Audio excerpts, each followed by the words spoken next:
اس کی انہوں نے ان کے احکام کی خلاف ورزی کی، وہ لائن سے ہٹ کے چلے. پہلے ان سے پہلے جو چیف تھے وہ بھی جو موجودہ آرمی چیف ہیں عاصم منیر اور فیلڈ مارشل ہیں ان کی لائن سے بھی. تو یہ جو انڈسپلن ہے، انڈسپلن اور ڈس order, guilty of any act, conduct, disorder or neglect to the prejudice of good order and of military discipline. یہ جو ان کے اوپر الزام تھا، یہ دوسرا الزام تھا، اور اس کے بھی بہت سارے ثبوت، بہت سارے واقعات، بہت سارے گواہ موجود ہیں جو وعدہ معاف گواہ بھی بنے، جو ان کے نیچے کام کرتے تھے، جو سرونگ تھے، جو ریٹائرڈ تھے، وہ سب. اور تیسرا الزام جو تھا ان پہ یہ تھا کہ جو انہوں نے آرمی کے اندر بغاوت کرنے کی اور کروانے کی کوشش کی، موجودہ جو ملٹری قیادت ہے اس کے خلاف، فیلڈ مارشل عاصم منیر کے خلاف. اور یہ انہوں نے ایک بار نہیں کیا، ایک بار سے زیادہ بار یہ اٹیمپٹ کی، جس کی وجہ سے یہ میں آپ کو وہ کیسز بتا رہا ہوں. اس کے علاوہ بہت سارے کیسز ہیں کرپشن کے، ان پہ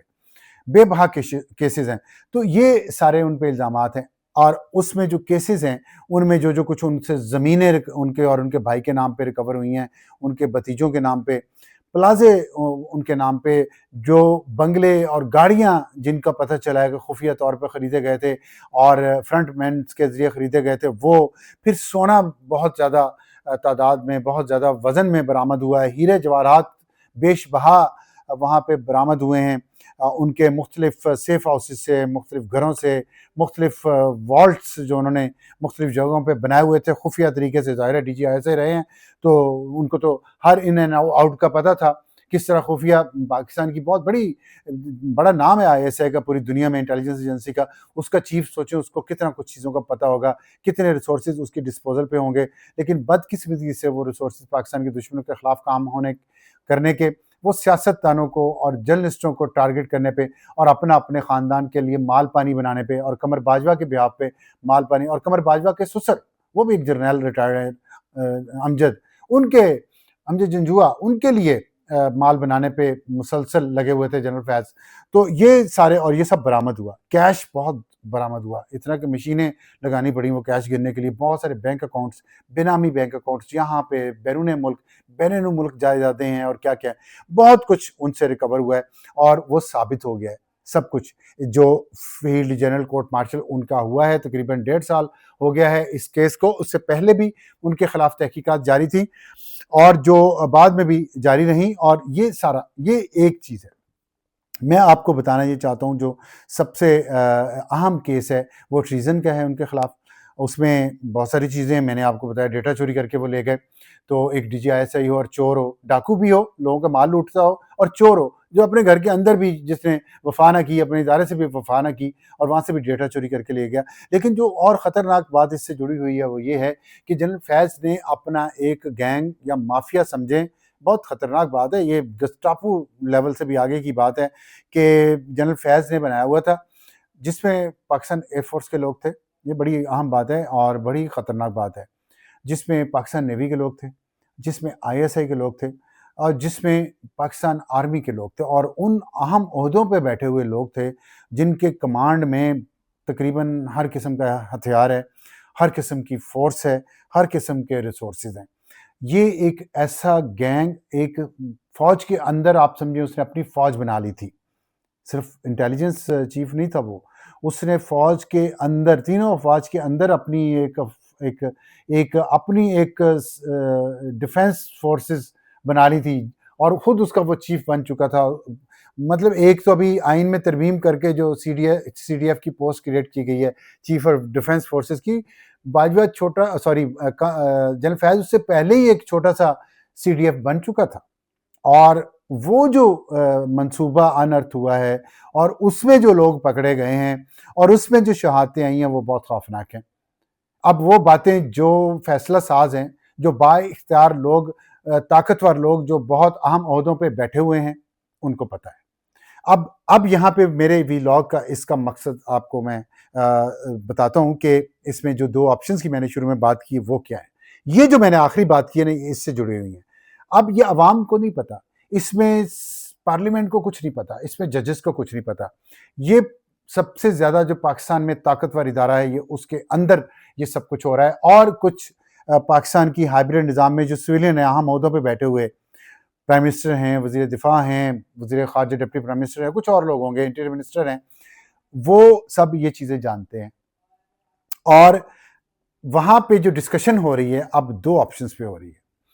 کیونکہ ایک بات طے ہے کہ جنرل فیض کا کیس اور اس کی سزا ایک مثال بنے گی پاکستان میں. مثال کیا بنے گی؟ مثال یہ بنے گی کہ کیا پاکستان میں طاقتور لوگوں کو ایک صحیح قسم کی سزا دی جا سکتی ہے جو دوسرے طاقتور لوگوں کے لیے یا کم طاقتور لوگوں کے لیے ایک مثال بن جائے عبرت کی، اور وہ آئندہ پاکستان میں ایسا کسی بھی کام کرنے کا نہ سوچیں. یہ مثال بنانی ہے آپ نے جنرل فیض کے کیس سے، یہ مقصد ہے اس کا. تو کیا عمر قید کی سزا دینے سے، 10 سال قید کی سزا دینے سے، تمام اعزاز چھیننے سے، تمام پیسہ زمینیں جو پاکستان کے اندر موجود ہیں وہ چھیننے سے، اس کی اور اس کے بھائی کی، کیا وہ ایسی عبرتناک مثال بن جائے گا جسے آئندہ کوئی فوج کے اندر یا فوج کے باہر ایسی حرکت کرنے کا نہ سوچے؟ تو اس پہ دو ویوز ہے. ایک ویو یہ ہے کہ ایسا کچھ نہیں ہوگا، اگر آپ یہ سزا دیں گے تو ایسا نہیں ہونے والا، وہ مثال نہیں بنے گا، کیونکہ سب کو پتا ہے 10 سال قید کی سزا کا مطلب 5 سال قید کی سزا، اور پھر آگے وہ ہائی کورٹ میں، سپریم کورٹ میں کرتے کراتے، اور وہ 1.5 سال تو ہو ہی گیا آلریڈی، تو وہ 5 سال میں سے باقی رہ گئے 3.5 سال، تو وہ اپیلوں شپیلوں میں ہوتے وہ سال 1.5 سال 2 سال میں جنرل فیض صاحب باہر آ جائیں گے. تو انہوں نے، آپ کا خیال ہے کہ سارا کچھ ریکور کر لیا ہے انہوں نے جو اس پہ کیس ہوا تھا اور جو انویسٹیگیشن ہو رہی تھی؟ نہیں. بیرون ملک جو کچھ ہے وہ تو آپ قبضہ اس پہ تو نہیں کر سکے، یہاں پہ تو کر لیا آپ نے اس کو منجمد کر دیا، فریز کر دیا. باہر جو ہے جاننے والے ہیں، رشتہ دار ہیں، دوست ہیں، بہت سارے لوگ ہوتے ہیں جو آپ کے بیہاف پہ وہاں پہ آپ کا مال پانی جو ہے سیٹ کیا ہوا ہے. تو جنرل فیض بھوکا نہیں مرے گا،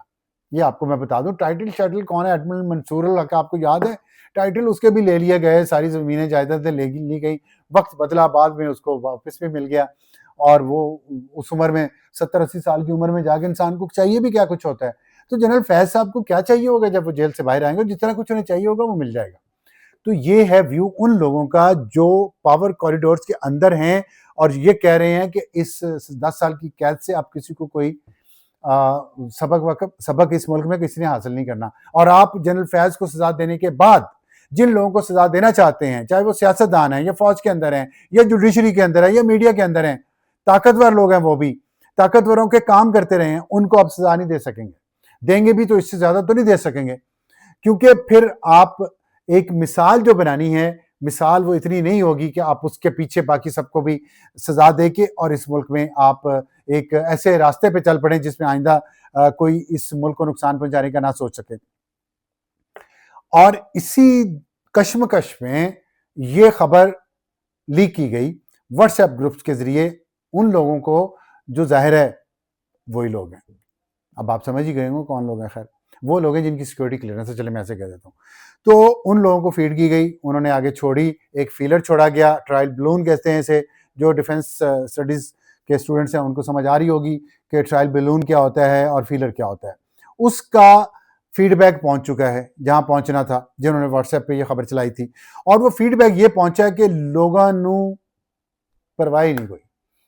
لوگ اپنی روٹی روزی بجلی کے بلوں میں اتنا مصروف اور پریشان ہیں کہ ان کو نہیں پرواہ جنرل فیض کو آپ 10 سال قید کی سزا دیتے ہیں، 14 سال قید کی سزا دیتے ہیں. ایون پی ٹی آئی کی طرف سے جو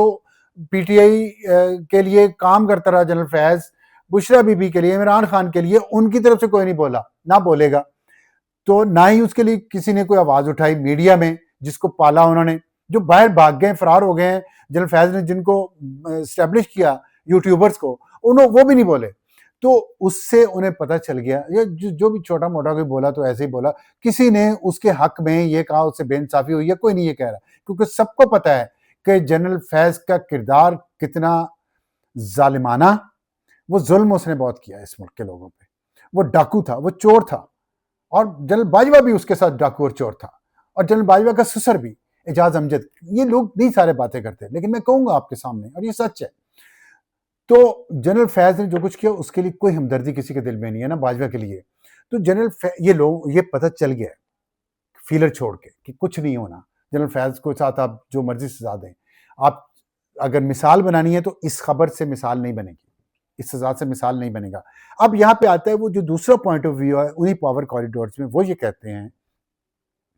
وہ یہ کہتے ہیں کہ جنرل فیض نے جو ڈیسیژن کی ہے اور جو اس نے فوج میں بغاوت کرنے کی کوشش کی، جس میں اب یہ بات بڑی ہے، میں چھوٹا سا ایک عام پاکستانی ہوں، طاقتور انسان تو نہیں ہوں، طاقتور تو اللہ کی ذات ہے، لیکن ڈرتے نہیں ہیں طاقتوروں سے، لیکن سچی بات کرنی چاہیے میں، لیکن بہرحال آپ کو یہ بتانا چاہتا ہوں کہ بات بڑی میں کرنے لگا ہوں، اور وہ یہ ہے کہ اس میں یہ تھا کہ جو فیلڈ مارشل عاصم منیر ہے، اگر ان کی جان کو بھی کوئی نقصان پہنچتا ہے اس اسٹرگل میں تو کوئی مسئلہ نہیں ہے، اس حد تک چیزیں ہو چکی تھی پلان ان کو ہٹائے جانے کے لیے۔ تو یہ ثبوت ہیں field general court marshal K پاس، اور اس میں بہت سارے اور لوگ انوالو تھے تینوں فورسز کے، اس میں اب باقی بھی فورسز میں نے آپ کو بتایا، آئی ایس اے بھی تھی، اور بھی ادارے ہیں بہت سارے جہاں پہ یہ سارے بہت بڑے بڑے اہم ادارے ہیں، میں ان کا نام نہیں لیتا، وہاں پہ بھی لوگ ان کے ساتھ موجود تھے۔ پورا ایک نیریٹو بلڈنگ ہوئی تھی پچھلے کئی سال کی، تو بہت بڑا پلان تھا یہ۔ تو وہ قسمت اچھی ہے، اللہ کا ان پہ ہاتھ ہے، جنرل عاصم منیر پہ ابھی تک، اور اللہ کرے کہ رہے اور وہ اس ہاتھ کو اس ملک کی بہتری کے لیے استعمال کریں اور ظلم نہ کریں لوگوں پہ، اور اچھے کاموں کے لیے اس طاقت کو استعمال کریں تو اللہ انہیں اجر دے گا اور عزت دے گا۔ تو یہ ہوا، اور وہ لوگ جو ہیں پاور کوریڈور کے دوسرے حصے میں وہ یہ کہہ رہے ہیں کہ سزائے موت سے کم کوئی سزا جنرل فیض کو نہیں دی جانی چاہیے، جو اس کے کرتوت ہیں،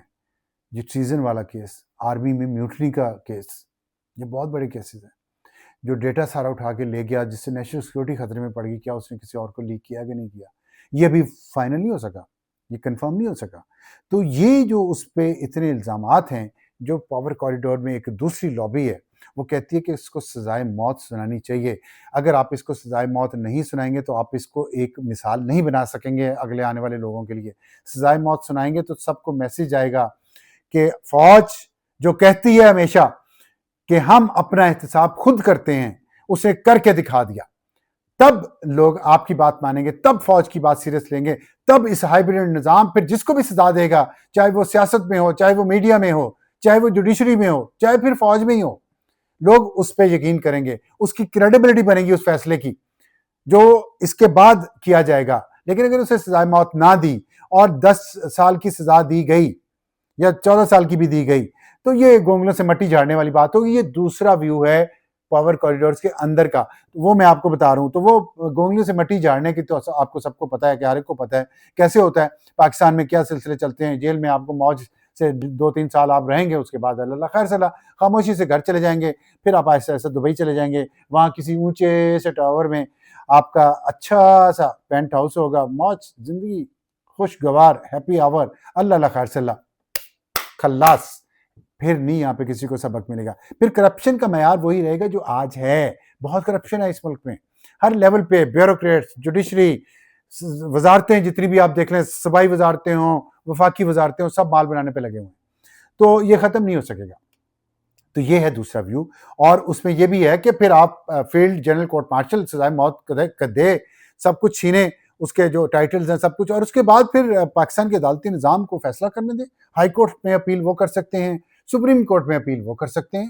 اور سپریم کورٹ ان کی سزا اگر آپ ہولڈ کرتی ہے تو سپریم کورٹ کے لیے بھی ایک ٹیسٹ ہوگا کہ ایک وزیر اعظم کو وہ سزائے موت دے چکے ہیں، کیا وہ ایک جنرل کو سزائے موت قائم رکھتے ہیں؟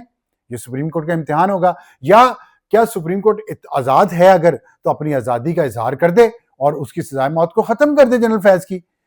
کہ کیپٹل پنشمنٹ ہم نہیں دیتے جی، ہم کیپٹل پنشمنٹ پاکستان میں نہیں ہونی چاہیے، ایسی مثال قائم کر دے، سپریم کورٹ کر دے، عدلیہ کر دے، آزاد عدلیہ کر دے، تو یہ میرا خیال ہے کہ ایک ون ون سچویشن ہوگی سب کے لیے۔ دیکھنا یہ ہے کہ اب یہ کون سا فیصلہ لیا جاتا ہے، یہ ابھی فیصلہ ہوا نہیں ہے آج کے دن تک، جب میں نے آپ کو ڈیٹ اور ٹائم بتا دیا ہے۔ دوسری بات، آخری بات، یہ فیصلہ کب آئے گا؟ یہ فیصلہ 27 نومبر کے بعد آئے گا، اس سے پہلے آنے کی توقع نہیں ہے۔ کیوں کہ 27 نومبر کو بہت سارے نئے عہدے تخلیق ہوں گے، پرانے عہدے ختم ہو جائیں گے، کچھ لوگ ریٹائر ہو جائیں گے، ان کی جگہ نئے لوگ، ان کی پروموشن ہوگی، کچھ نئی اپوائنٹمنٹس ہونی ہیں،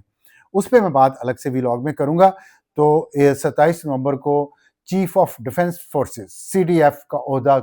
تخلیق ہو جائے گا، اس کی پیدائش ہے، پہلا دن ہوگا، اس دن فیلڈ مارشل عاصم منیر 5 سال کے لیے اس عہدے کی شروعات کریں گے۔ اس کے بعد ان کی ٹیبل پہ جو فائل جائے گی وہ کتنے دنوں بعد جائے گی اس کا کچھ اندازہ نہیں، کیونکہ ایک اور فیصلہ بھی ہونا ہے ان کے سی ڈی ایف بننے کے بعد، جس کے بارے میں آپ کو کسی اور ولاگ میں بتاؤں گا۔ تو دیکھنا یہ ہے کہ وہ فیصلے کے بعد جنرل فیض کا فیلڈ جنرل کورٹ مارشل کا فیصلہ اناؤنس ہوتا ہے یا پہلے، لیکن ہوگا 27 نومبر کے بعد۔ تو یہ آپ کو آج کی خبر دینی تھی، اس پہ اپنا تجزیہ دینا تھا۔ جو ویوز ہیں دونوں طرف کے وہ آپ کے سامنے میں نے ایمانداری سے رکھ دیے ہیں۔ اس پہ آپ کا کیا پوائنٹ آف ویو ہے وہ ضرور کمنٹس میں دیجیے گا کہ آپ کے خیال میں کیا ہونا چاہیے اور کیا یہ درست ہو رہا ہے یا غلط ہو رہا ہے۔ لیکن جو بھی آپ کہیں شائستگی سے کہیں، اس کمیونٹی کا حصہ بنے، شائستگی سے اس ملک میں مکالمہ چاہتے ہیں، ایک دوسرے سے بات چیت کرنا چاہتے ہیں، کیونکہ اس ملک سے جو بھی پیار کرتا ہے وہ یہاں پہ نفرت، زہر، افراتفری، کشمکش اور انتشار نہیں دیکھنا چاہتا، اور ہم بھی انہی میں سے ہیں جو یہ نہیں دیکھنا چاہتے۔ ہم چاہتے ہیں مکالمہ ہو، بات چیت ہو اور یہ ملک آگے بڑھے، یہاں کے لوگوں کو، عوام کو خوشحالی میسر ہو اور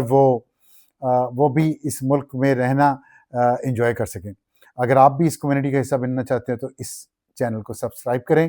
بیل آئیکن کا بٹن دبائیں، لائک کریں اور اپنے دوستوں رشتہ داروں سے شیئر کریں۔ آج کے لیے اتنا ہی۔ خدا حافظ اینڈ گڈ ایوننگ۔